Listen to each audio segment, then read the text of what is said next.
আসসালামু আলাইকুম, সবাই কেমন আছেন? আশা করি সবাই ভালো আছেন। এই গাছের আমলেও মানুষের জল্পনা কল্পনা। দেখেন, এই যে মানে বিষয়টা হলো, হামাগের গাছে যতটুকু আম ধরুক না কেন, মানুষের মনে করেন ঘুম নাই। কি কয়, দেখ ওই যে তোর কাছে সেই আম ধরছে এবার। আমাদের কাছে তো একটা আমও ধরেনি, মূলই আসেনি, না আসছিল তাক পড়ে গেছে গুটি ধরে। আর তোর কাছে দেখ, ওই যে দেখ, ওই যে আবার আমাকে দেখায় যে ওই যে দেখ, ওই যে ডালের মধ্যেও ধরছে রো, সে আম ধরছে রো। খালি আমি, আমার কাছে এটাও ধরেনি। আমাকে সোলপোল কি খাবি এবার, নানান জল্পনা কল্পনা। তা যাই হোক, এটা কোনো কথা হতে পারে না। আল্লাহ তালা এই জিনিসগুলো আল্লাহ তালা দেয়।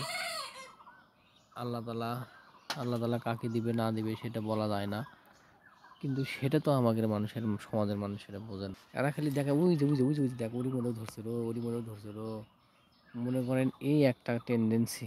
তো যাই হোক, এটা কোনো বিষয় হতে পারে না। আমরা তো মানুষেরা তো যাই না, আমরা কি যাই কই যে তোর কাছে তো আম ধরছে, ওই যে ধরছে, স্বপ্ন টপ্ন। আমরা তো কিছু করি না, মানুষেরা তো কি আসে যায়। তো আসলে এগুলো ঠিক না। নিজে আল্লাহ তালা যাকে যা দিচ্ছে সেটাতে সন্তুষ্ট থাকা উচিত। তো এই জন্য ভিডিওটা করলাম। কোনো একটা ফল আসুক, যেটাই আসুক, মানুষের মনে করেন ঘুম হয় না।